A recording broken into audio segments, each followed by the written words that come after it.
దేవుడు ఈరోజు ఒక మనిషి నుంచి ఏం ఆశిస్తున్నాడు? దేవుడు ఒక మనిషి దగ్గర నుంచి ఏం కావాలని ఆశపడుతున్నాడు అని బైబిల్ వాక్యాన్ని చెబితే, దేవుడు ఆశపడుతుంది ఒక మనుషుడు తన అంతరంగమందు సత్యాన్ని కలిగి ఉండాలని, సత్యాన్ని మాట్లాడాలని, వాక్య ప్రకారంగా జీవించాలని దేవుడు ఆశపడుతున్నాడు. ఈరోజు లోకాన్ని గమనిస్తే అనేక మంది మనుషులు మోసంలో తమ జీవితాన్ని వెళ్ళబుచ్చుతున్నారు, మోసం చేస్తూ తన జీవితాన్ని కొనసాగిస్తున్నారు. ప్రియమైన సహోదరులారా, దేవుడు అలా కోరుకోవట్లేదు ఒక మనిషిని. దేవుడు ఏం కోరుకున్నాడంటే, ప్రతి మనిషి హృదయంలో అంతరంగమందు సత్యం ఉండాలని, ఆ సత్యాన్ని అనుసరించాలని దేవుడు కోరుకుంటున్నాడు.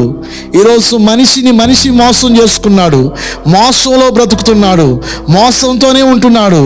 కానీ మనిషిని దేవుడు అందుకొరకు సృష్టించలేదు. దేవుడు మనిషిని సత్యాన్ని అనుసరించడానికి,